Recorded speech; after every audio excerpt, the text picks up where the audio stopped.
ইরানে সরকার বিরোধী বিক্ষোভ দমনে মার্কিন প্রেসিডেন্ট ডোনাল্ড ট্রাম্প সামরিক পদক্ষেপের হুমকি দেওয়ার পর কঠোর হুঁশিয়ারি দিয়েছে তেহরান। ইরানের পররাষ্ট্রমন্ত্রী আব্বাস আরাকচি বলেছেন, যুক্তরাষ্ট্র যদি ইরানকে পরীক্ষা করতে চায় তবে যুদ্ধের জন্য আমরাও প্রস্তুত।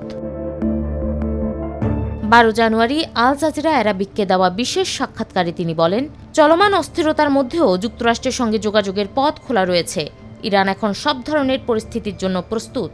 গত বছরের 12 দিনের যুদ্ধের তুলনায় বর্তমানে তাদের সামরিক প্রস্তুতি অনেক বেশি ব্যাপক ও বিস্তৃত। ইরানের পররাষ্ট্রমন্ত্রী জানান, মার্কিন বিশেষ দূত স্টিভ উইটকফের সঙ্গে বিক্ষোভের আগে ও পরে যোগাযোগ ছিল এবং এখনও চলছে। ওয়াশিংটনের প্রস্তাবিত বিষয়গুলো তেহরানে পর্যালোচনা করা হচ্ছে।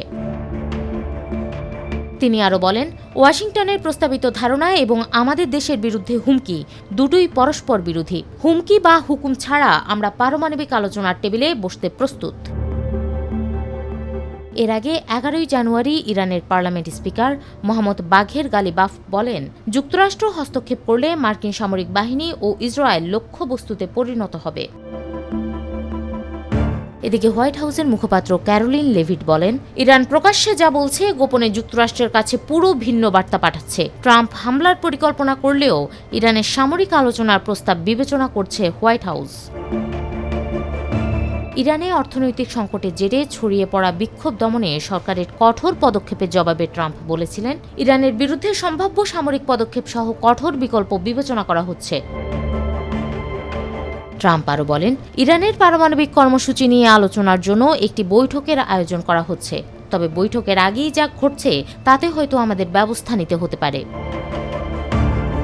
এর জবাবে আরাকচি বলেন, কিছু পক্ষ ইসরায়েলের স্বার্থ রক্ষায় ওয়াশিংটনকে যুদ্ধে টেনে আনার চেষ্টা করছে, তবু যুক্তরাষ্ট্র সংলাপের পথ বেছে নেবে বলে আশা রাখি।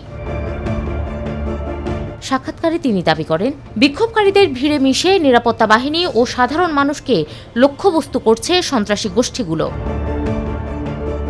ইরানের রাষ্ট্রীয় গণমাধ্যমের প্রতিবেদনে বলা হয়, গত কয়েকদিনে শতাধিক নিরাপত্তা কর্মী নিহত হয়েছে, আর বিরোধীরা বলছেন অন্তত 600 বিক্ষোভকারী নিহত হয়েছে।